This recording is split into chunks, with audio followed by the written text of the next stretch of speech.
Hi guys, welcome to Gaming with Sheepy with me, Sheepy. Today we're going to be looking at my top 10 Final Fantasy games, only looking at the numbered Final Fantasy games from the main series.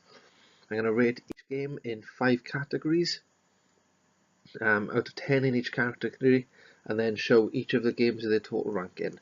The categories we're going to be looking at are the story, the characters in each game, the music in each game, any issues we have with each game, of course the gameplay in each game, which will give us then an overall score out of 50. First game we're looking at will be Final Fantasy 1. I did play this quite a long time ago. The story for the game, I give it quite a low score of 2. The main reason because it's quite a basic story. You get your 4 characters, you get the crystals, you save the world. Next. With characters, I had to give them a 0. They don't even get names, they just get classes.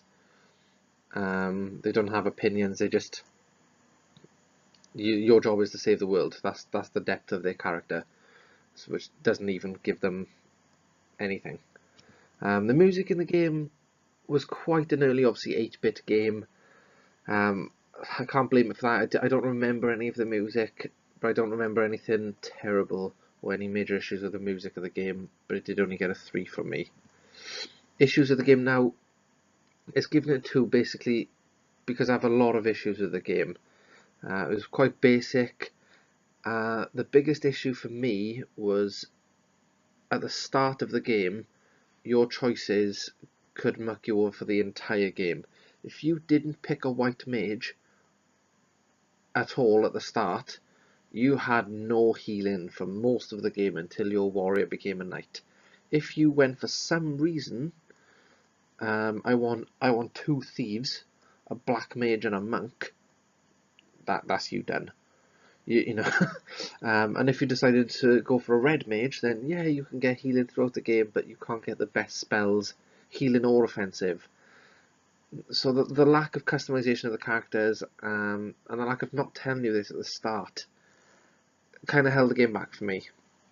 Gameplay wise, run of the mill, quite basic. You pick a command, it does it, it kills the enemy, nice and sharp, and there's no ridiculous over the top gameplay like you have in some of the newer games.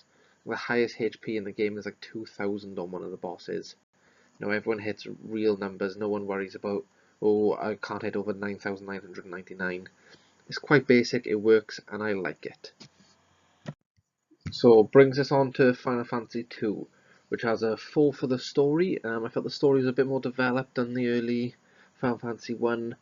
You had a main villain, you knew who you had to fight, and you went out and fought them because they were evil.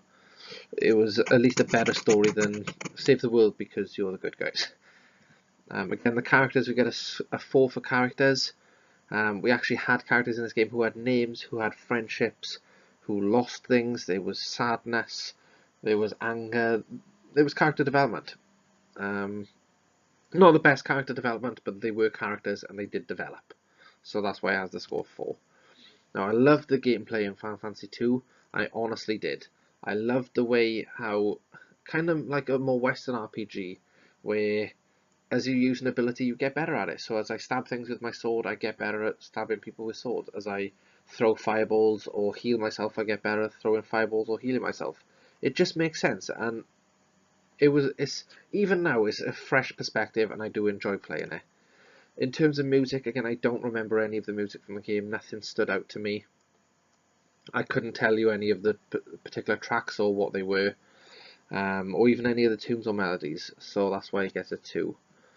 Um, you might be surprised to see a low score for issues. I did have a big issue with this game, and it was the keyword system. If you don't know what I'm talking about, then you haven't played the game, because I guarantee you, if you have, you had the same issue.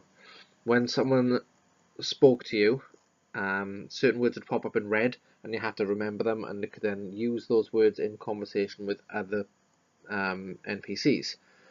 The main issue with this is if you forgot to ask someone the right question, then they may not give you the correct keyword for the next part of the game. So you could know where you're going through the conversations you'd had.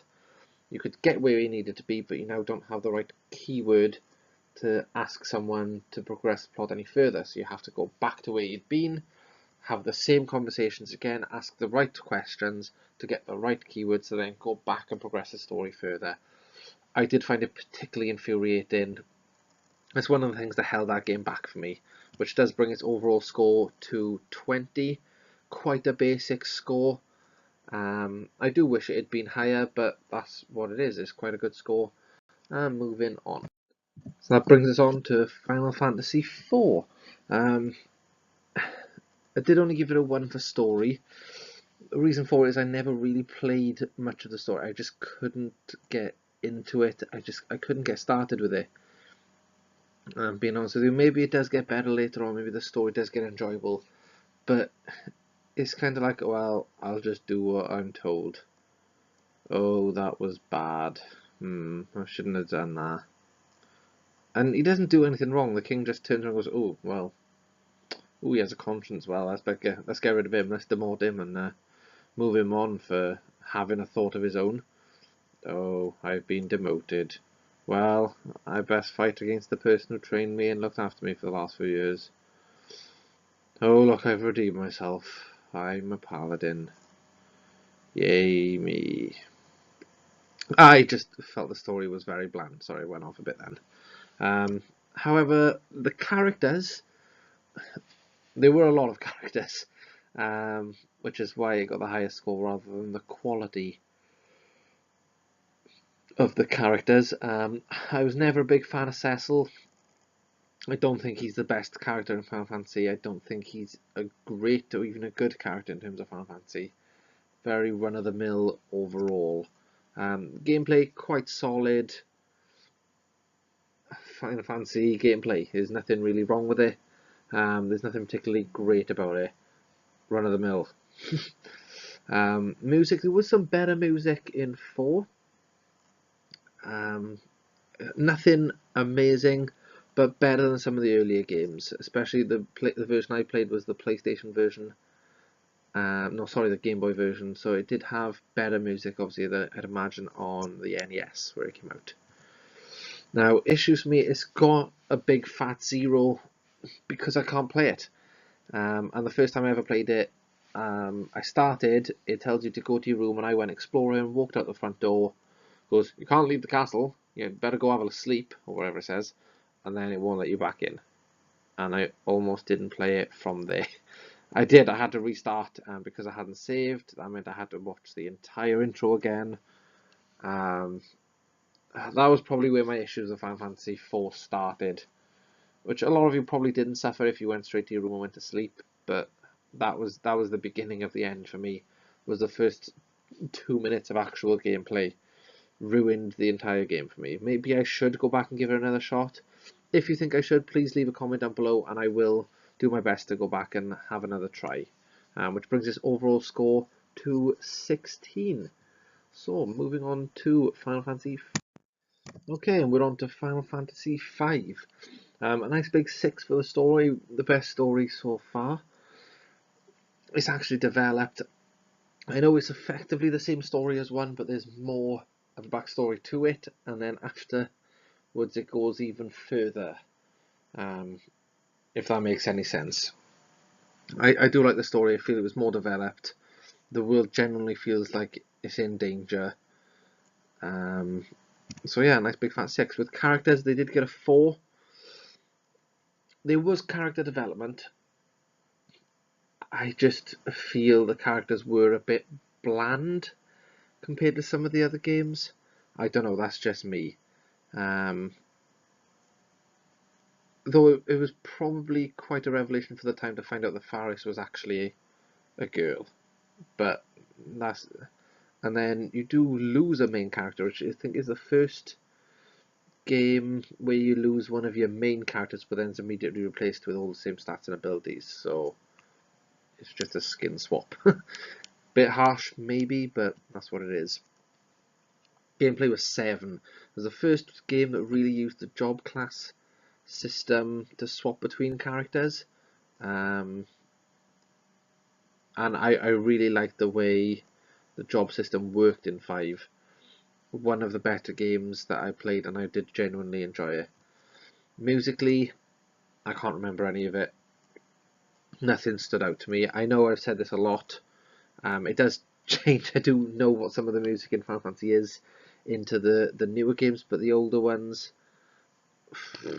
I don't know if it was just the whole 8-bit music just all sounds samey to me, but nothing really stood out.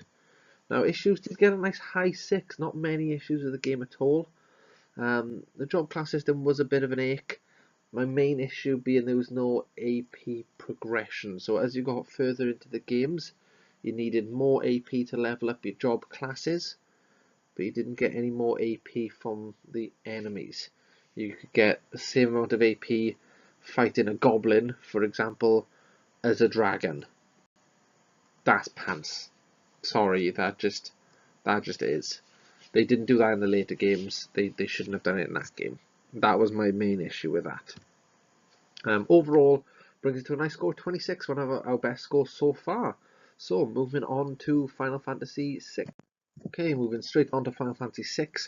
A big, fat, and I think the only 10 for the story.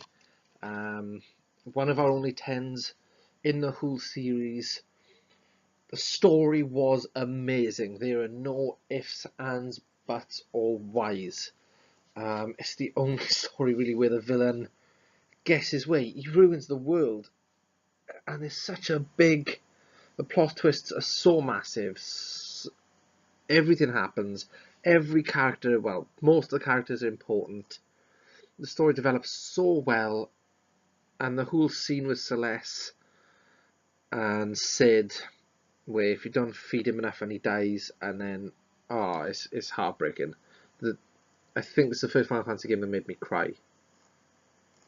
Honestly, the story was unbelievable. The characters in the game were mostly developed. They had progression. You know, Terra didn't know who her parents was, where she came from. She found out. A lot of this changed. It changed her very persona. Celeste had development with Sid, Locke, and his girlfriend. You know, Edgar and Sabin both developed. The cast developed very well throughout the game, and there was a nice variety of characters. A little bit too much, I think too many characters is what's stopping that getting a higher score.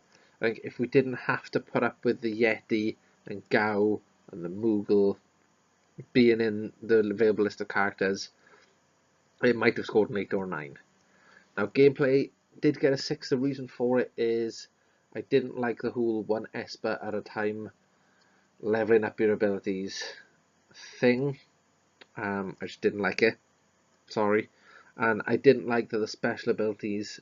I liked the special abilities were limited to the character, but I think there were too many characters, which stopped you from using every character, and some just felt surplus. But then the abilities might have been useful, but I never used them because, for example, I liked Locke because I always like to be able to steal, which means he always has to be in my party. It argues that with the later games that it makes all the characters too blanket, but what can you do? 6 for gameplay. Music was 4. Now, I know what you're going to say. What are you talking about? It was Zozo Town, and the music was quite good, and the auction house had its nice music, and then there was an opera. Yes. I think it's just the 8-bit music. Just nothing sticks with me. And the opera scene I'm counting more as a sort of story element than part of the music, because that music was never shown again. It was just part of that part of the story. Oh, also Ultros. Ultros was hilarious. Yeah, that's why the story is also so high. Now, in terms of issues, I did score it quite low. The issue being, again, too many characters. Just too many to choose from, too much going on. And the missableness of the characters really grinded my gears of how hard it was to not get Shadow, and then how easy it was for Shadow to die. If you don't know, spoiler alert, that when you're trying to escape from the floating continent, if you escape too quickly, Shadow dies forever. You have to get to the very end where your airship is, and then not get on it. Wait until 5 or 10 seconds before it's about to explode. Why? Why can't he just... I don't know. But the first time I played through this, I didn't get Shadow right at the very start until later on. And then when I got him, I lost him. I only found out later that you could have him. And it was just a lot going on with all the characters. And a lot of issues that way. It does bring us overall score to 30 though, which is now the highest that we've got going on. So unsurprisingly, Final Fantasy VI has scored very well. Moving on to Final Fantasy VII. So bring us into Final Fantasy VII, A Story of Nine. It was very close not to give this a 10. It was a very good story, very well developed, a lot going on. The threats all felt real. There were side quests. It's hard not to just fanboy on this all day. Very, very good story. Very good game overall. The character's an 8. I think, if anything, if Cait Sith wasn't in the game, it would have had a 9. I didn't like Cait Sith. I didn't like his limit breaks. I didn't like his story. He was just a mascot. But the other characters were very developed. I wish we'd seen a little bit more of Yuffie and a little bit more of Vincent. And I wish they hadn't been optional, so that they would have been in the cutscenes, if you get what I'm saying. Because they're not in any of the FMVs because they're optional characters, so they couldn't put them in. And I wish that wasn't the case. The gameplay, 8, very solid, core gameplay. The only thing that held it back was the annoying way that you had to get the special abilities, which without a guide or the internet, you were never going to get Knights of the Round. You'll never get most of the final limit breaks. You will never get most of the good materia. It's a game that very much you had to have a walkthrough to be able to get all the best things in the game. Not necessarily beat the game, but I think without a walkthrough, there's no way I would have known how to get a golden chocobo. I'm sorry. The music was fantastic. I still use the victory theme for my text alert. To this day, from Final Fantasy VII, it was one of the best musically throughout the entire series. Now issues, yes, a 7, ha ha ha. That's not why it's got a 7 for issues. Issues for me were again kind of covered in the gameplay element, and I don't know. I couldn't really tell you why certain issues there, and I think losing Ares was a good incentive, but it kind of ruined the game. If you'd spent the time to get her final weapon and her final limit break, and then she was gone, that's just devastating. Sorry. That held it back to still a very high 40 out of 50. And our leader overall. One of the best Final Fantasy games I've ever played. So let's now look at Final Fantasy VIII. 9 for story. The best. Joint best, I should say, story in the entire franchise. It just is, the story was so good, and it's the love story that gets me right in the feels. You know, you'll notice that other Final Fantasy games, their box art is the meteor for 7, you know, or one of the bad guys, and then for 8, it's Rinoa and Squall embracing. It's their story, it's their love story, is the story. And it hits me right in the feels every time. I can't help it. That's why we've got a 9 for characters. I can't tell you why I didn't give it a 10. I don't think it gets a 10. Maybe it should have had a 10. No. I tell you why, it's just some of the characters are neglected. in terms of development, like really Selphie and Zell. Because there's so much focus on Squall and Renoa, and then Quistis at the start, and then Irvine gets his moment where he always chokes. I don't know, Zell doesn't really get so much focus, neither does Selphie, apart from the respective issues within their garden. I just would have liked a little bit more fleshing out for Selphie, maybe. But very good characters, and if they ever remaster or remake 8, please don't change that core cast of characters. I think that 6 is a nice number of characters. It's not too many, it's not too few. It was good. I really loved the character development in 8. I really loved the gameplay. I like the junction system. I like the drawing system that you're taking your power from the monsters.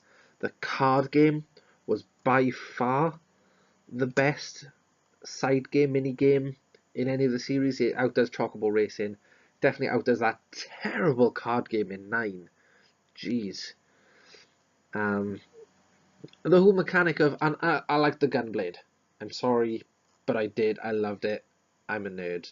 There's a gun sword and it's cool. Musically, the best game ever. If any of you have played 15, you can drive around, and while you're driving around, listen to the tracks of the other Final Fantasy games, and I listen to 8. This is the tracks that I listen to. And Blue Fields is like the most chilling tune ever. The do do do do do do do do do do. Just, it's the best overworld music ever. It's so good. Right down to the boss fights, and then the Oath. Oh my god, the Oath. That scene where they fight in the other garden and Squall is giving the speech and the Oath is playing in the background was the 3rd time I cried in a Final Fantasy game. But I cried, and I still cry now whenever it gets there. This game was all about the feels for me, and it really was. Hitting you and tugging your heartstrings, and it was a masterpiece, story and music. And issues-wise, the only issue was maybe it was too easy. Because once you master Triple Triad, master the junctioning system, and understand how to play the game, it becomes a piece of cake. But maybe that's just all games, I suppose. But yeah, the only real issue is once you know how to play the game, it does become very easy, and you want to start imposing challenges on yourself, which does bring its overall score to 44. Which is going to be a very, very tough score to beat. I think. No, 45. Ooh, that should be 45. Okay. Can I change that? 45. Can't count there. Never mind. Moving on to the next one. Okay, Final Fantasy IX. The story, not one of my favourites. A decent story, you know what's happening and why. Well, you do know what's happening and why it's happening. So that's why it gets a 6. Not much to say on it, really. The characters, there were too many. I think if they had left it at Zidane, Steiner, Garnet, Dagger, Vivi, maybe Quina and Freya, I would have been happy with that. I would have been happy with those 6. I think shoving in Aiko, who's just a palette swap younger Garnet with different summons and different trance, it doesn't make sense to me. Okay, wow, I've got 2 white mages who can both summon. There's no difference in them really other than what they can summon. So I didn't like that. And I didn't use Adamant. I'm sorry, I don't like him. I didn't use him. He's stupid. So there we are. That's why we only got a 5. Which brings us to the gameplay elements of. I wish in those circumstances that Steiner had been able to use Magic Sword without Vivi, because that would have made him more independent, and it would have meant I could have taken a break from using Vivi, but I just felt that you couldn't use Steiner or Eevee without the other, as it was kind of wasteful. So it does limit Steiner's use if you don't use Vivi, and it feels like you're not using your Vivi to the full potential if you don't bring Steiner, which means then you've always got Zidane, so then you only ever need one more person. Unless, of course, you go in Zidane, Garnet, Freya, Quina. Oh dear. On to music. Sticks for music, it has some good music tracks, nothing outstanding is what I'm coming from there. I did like the Chocobo theme tune, and I did like the Chocobo minigame. It was just very tedious. It was a lot of work to it, which brings us on to the issues. It wasn't many. The gameplay was good, the characters could have been lessened. The issues of the game were really the mini quests were either stupid or tedious. So it does give an overall score of 32. Respectable, not the best. Quickly moving on to Final Fantasy X. Okay, bringing us on to Final Fantasy X. Another 9 for story. It was, again, just joint with 7 and 8. Such a good story. Focusing on the love story, that's what gets it for me, I think. Between Tidus and Yuna, it just really worked. It was a very good story, very well development, very sad, very solemn, and it turns around really well. And I don't really have any issues with the story. So we'll move on to the characters, where it's my only other 10 in the series. You know, we haven't seen many of these. In fact, this is only the third. The third 10. The characters were fantastic. They all had stories. They all developed. They were all important. Some people didn't like that they were all important because it became a game of rock, paper, scissors in some aspects. But I did. I liked all of the characters, including the 476 belts on Lulu's dress. What up with that? I don't know. Gameplay, very solid. In fact, my favourite game in terms of the active battle system. I liked the whole, this is how many turns you're going to get until the boss gets a move, or until the enemies get a move, and then this is the order they're going to go in.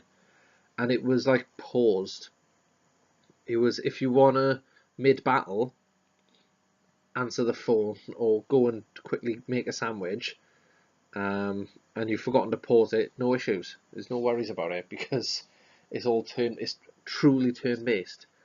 And I think that was the best system, and I wish more games had used that, and I wish newer games would even use that. It was so good. Please go back to using that. The only points lost on gameplay for me are Blitzball.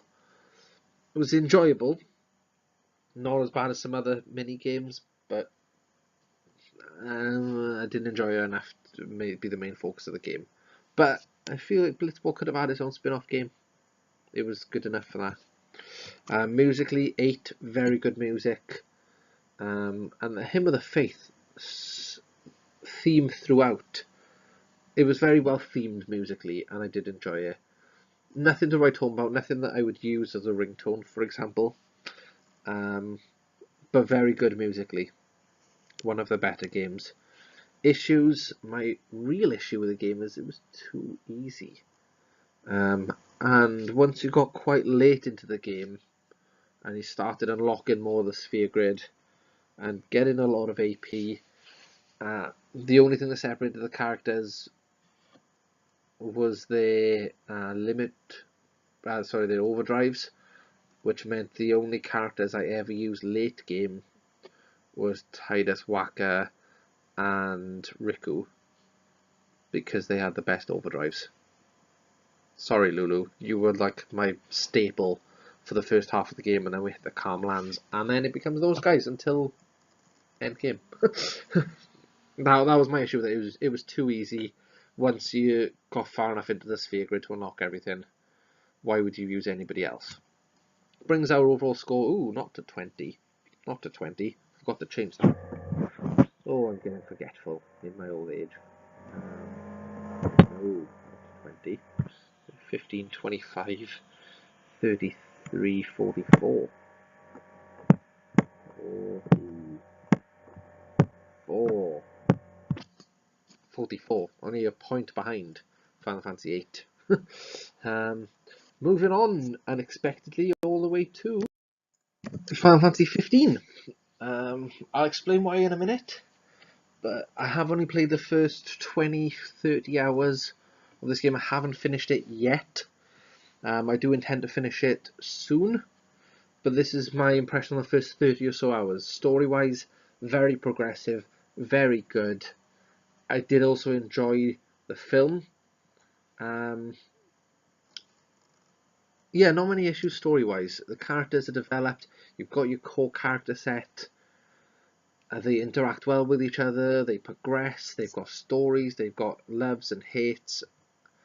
Gameplay, I didn't think I would enjoy it being action rather than strategy, but there is strategy elements to the game, definitely. Anyone who tells you there's not hasn't played it enough. There's enough strategy between what weapons you use, when to use the armature, how to use the armature, because there's different ways, in case you didn't know, how to build your magic and use your magic, and there is strategy, and the gameplay is good, and I did enjoy it.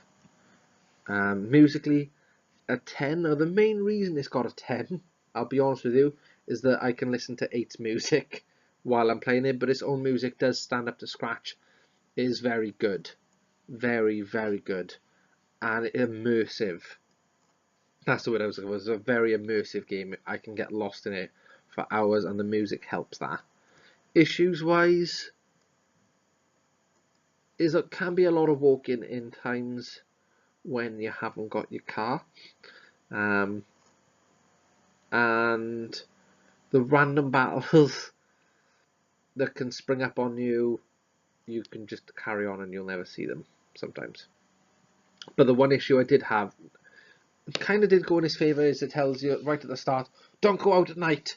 There's demons, scary demons, don't go out at night. And I was thinking, yeah, whatever, I'm a badass, I can teleport and throw swords.